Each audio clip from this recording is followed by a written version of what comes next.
Que la paix soit sur vous. Je voulais faire une petite vidéo aujourd'hui concernant une parabole coranique qui se réfère à la Bible. Alors, quelle est-elle? Nous allons la regarder ensemble.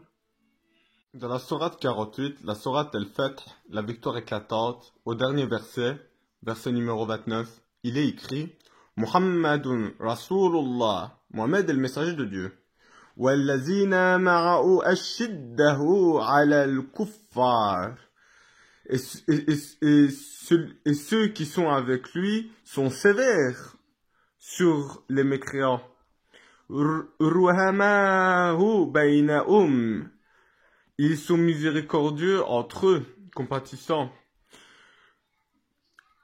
تُرَاهُمْ رُكَّعًا سُجَّدًا Ils sont, tu les vois inclinés et prosternés. يَبْتَغُونَ فَضْلًا مِنَ اللَّهِ Ils recherchent par cela une faveur de Dieu. وَرِضْوَانًا Et son agrément. سِيمَاهُمْ فِي وُجُوهِهِمْ Ils sont marqués sur leur visage. Min athari sujud, suite à leur prosternation. Zalika mathaluhum fit tawra. Ainsi est l'exemple de eux dans la Torah. Ah, donc il y a une marque qui est laissée suite à la prosternation sur les visages, et ceci est l'exemple qui leur est donné dans la Torah. Ok, d'accord, on va voir ça après, on va voir l'exemple dans le chapitre Exode, au chapitre 13, au verset 16. On voit que ça commence par la lettre T et la lettre Z. Or, la lettre T ressemble très fortement à la lettre S, Tz, ou plutôt 16.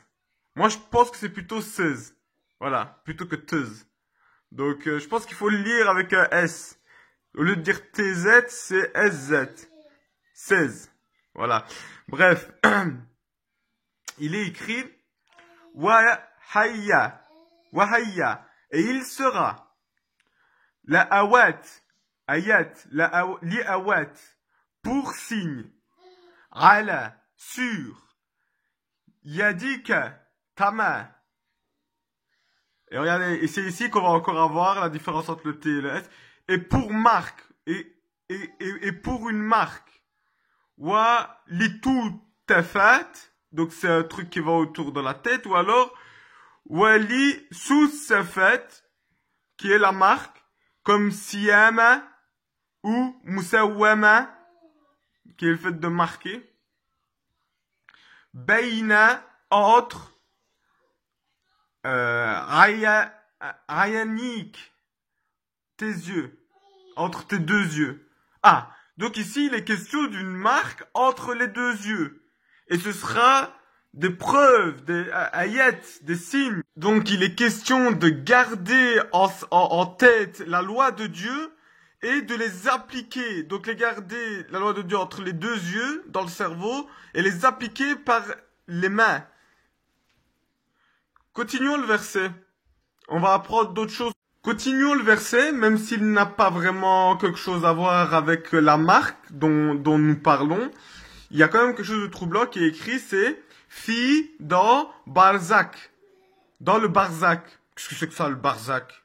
D'où ça sort cette idée de Barzak, là? En plus, ça me dit quelque chose. Yed Hutsiyanu, c'est par sa main qu'il nous a fait sortir. Qui nous a fait sortir? Ben, celui qui est, Yahuwah. Ok? De où? Ben, de Mimesrim, des Égyptiens. Qui nous a fait sortir de la main des Égyptiens par la main de Dieu. Mais il est question de Barzak. C'est quoi le rapport entre le Barzak et ce qui s'est passé entre les enfants d'Israël et les Égyptiens? Bon, petit récapitulatif. Donc le T, voilà comment il s'écrit. Le S, voilà comment il s'écrit. Il s'appelle Samek, et ça veut dire poisson. Hein? C'est bizarre parce que ce qui a sauvé les enfants d'Israël contre les Égyptiens, c'est que les Égyptiens ont fini avec les poissons. Mais enfin, bon. Mais le Barzakh, qu'est-ce que c'est que le Barzakh? Alors on va demander à un savant de l'islam orthodoxe sunnito-salafite, cher Ibn Baz. Dans sa fatwa numéro 11110, voici ce qu'on peut lire. Ibn Baz a dit « El Barzakh désigne le temps qui sépare la mort d'une personne et sa résurrection. » Donc le Barzakh, ce serait le temps qui sépare un mort et sa résurrection.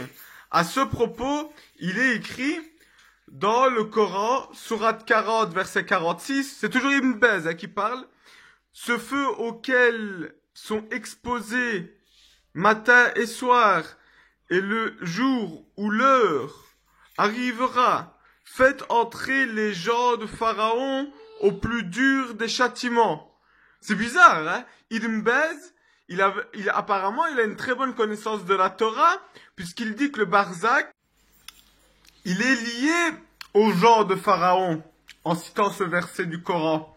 C'est bizarre, c'est bizarre. T'as dû le comprendre. C'est un vrai bazar, cette histoire de Barzakh. Bizarre.